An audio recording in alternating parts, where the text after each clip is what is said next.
Мына азыр Азаттыкка маалымат чыкты. Мынтип жазылып турат.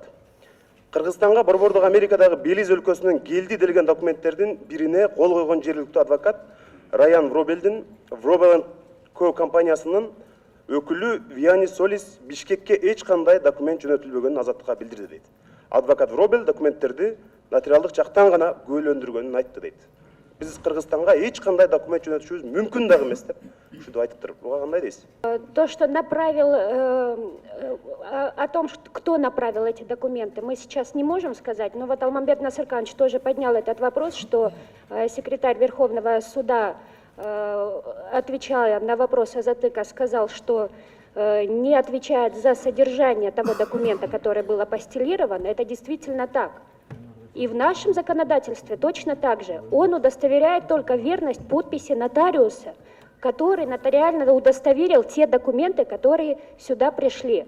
Абдиль Кенешевич вам подробно ту информацию, которую Минюст дал о том, что есть апостиль, уже дал с трибуны парламента. Ошондо ким жөнөткөнүн азыр айта албайсыздар, туурабы? Азыр айта албайбыз. Балким Текебаевдан өткөн Бакиевдин оппоненттери азыраак эле болгон. Балким муну Максим Бакиев менен Елисеев провокация кылып атса, биз ошолорго ишенип, өлкөдө ичара мындай ызы чуу болуп аткан жокпузбу? Ушундай вариант дагы жокпу? Жанар Кубанычбекович, бул жерде мен түшүнүп атам. Азаттык эл арасында кадыр баркы бар, массалык маалымат каражат. Бирок ошол эле учурда мына бул жерге бизге колубузга түшкөн атайын расмий өкүлдөн каттоодон өткөн печати коюлган документти четке кагып, мына Азаттык мындай деп айтты деп, эгерде аякка басым жасап, ошого ишене турган болсок, анда мен ойлойм, бизде укуктук коомду курууга эч кандай шарт болбой калат да.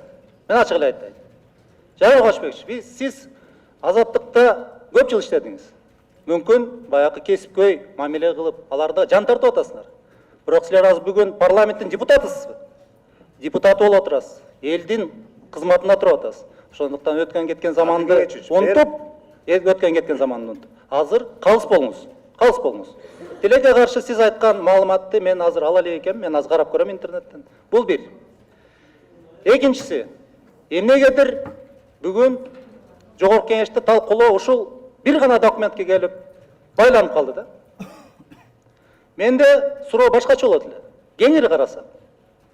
Ошол эле 10-жылы эмне үчүн 99% Southfield Management ээлик кылып туруп, болгону 49 улутташтырылган. Эмне үчүн кийин 4 жылдагы ызы чооп соттор менен жүрдүк. Бул суроо. Ошол эле эмне үчүн Елисеевке лицензия берилип, кийин аныктап келсек, мыйзамсыз болуп чыгып атат. Ыкчам маалыматка караганда. Мен дагы жол белгилейм. Ыкчам маалыматка караганда.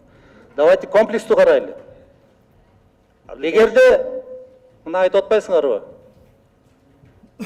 Акыйкат болсун, чындыкты алып чыгайлы деп. Анда бардын тең иликтеп чыгайлы. Иликтеп чыгып туруп, анан ошол жерден айтайлы. Бул жерде бирөө күнөөлөгөн жок. Мисалы эгерде ГКМБ же болбосо Генералдык прокуратура бирөөнүн атын атап, мына момундай кылып коюптур, айып коюп, ишти мыйзамсыз козгоп коюп, силерге келип бул жерде бирдеме деп атсак, анда башкача болот эле. Анан урматтуу депутаттар, урматтуу эл өкүлдөрү, бир нерсени гана биз силерден сурап атабыз. Мүмкүнчүлүк бергиле, иликтеп чыгайлы, иликтөөнүн жыйынтыгын силерге алып келип көрсөтөйлү. Ошол жерден анан чечим кабыл алайлы. Юридикалык бааны берейли, саясий бааны берейли. Биз ошондо жооп берейли. Бирок азыр эми мына мындай кылып койдуңар, тигиндей кылып койду, бири-бирибизди күнөөлөгөндөн алыс болсок. Мен күнөөлөп аткан жокмун. Сиз бир аз эмоцияга алдырып атасыз. Экинчиден, мен маалымат интернетке чыккан маалыматты бүтүндөй кыргыз эли көрдү. Ошонун бир окурманы катары мен сизге депутат катары ушул жерде чыккан маалыматты айттым. Эч кандай провокация болгон жок. Экинчиден, менин калыстыгым боюнча көчөдө күнүнө 200 киши менен учурашсам, ошонун 199-у мени калыс деп колуму кысып рахмат деп айтат. Бул боюнча. Үчүнчүдөн, фальсификация болуп калса, эгер ушулардын бардыгы саясий жоопкерчиликти, моралдык жоопкерчиликти, юридикалык жоопкерчиликти ким алат? Эгер мунун баары жалган болуп, чын эле азыркындай бир үчүнчү күчтөр же башкалар айткан болсо. Давайте дождемся результатов проверки, и после этого будем говорить, была ли фальсификация или не было. А сейчас наперед говорить об этом и Туура, обсуждать, туура. Мен дагы ушу кто будет айтканыңызга- виновен, это, по-моему, неправильно. Айтканыңызга кошулам, ошондуктан жыйынтык чыкканга чейин барыбыз калыс болушубуз керек. Мен дагы азыр жазасы болсо, кайсыл адам болсо Кыргызстанда алыш керек ал. Күнөө кетсе, мамлекетке чыккынчылык кылса, бардык адам жазасын алыш керек. Бирок жыйынтыкты күтпөй туруп биз негизи эле мен жалпы айтып атам. Кара пиардын, кара ниеттиктин өмүрү кыска болот. Мына Исмаил Исаковду камалып атканда ыйлап Отунбай алар кыйкырып жүргөн. Наалат ушуларга, наалат деп. Эмне болду? Исмаил Исаков азыр Алайда балдарынын чайын ичип отурат, Камкор Бакиевдер өзүнүн элине келе албай отурат. Кара пиардын өмүрү кыска болот. Мына ГКНБнын төрагасы атырылып, депутатты коркутуп, мындай кагып силкип атат да. Эмне үчүн андайсың деп.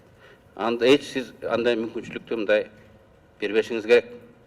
Биз Сталин дегенди көргөнбүз. ГКНБнын башчысы болгон. Каякта? Түрмөдө.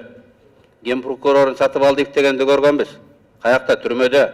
МВД Каңгетиевдин көргөнбүз. Эмне болгонун баарыбыз билебиз. Президент анын бир туугандарын көргөнбүз. Алар да ушинтип келип коркутат эле депутаттарды, кара, эртең камап жиберем дегендей болчу.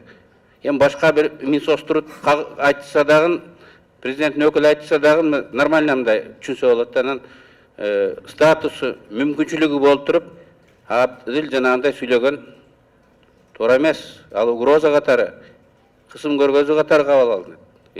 Сиз дагы ошондой билип жүрсөңүз.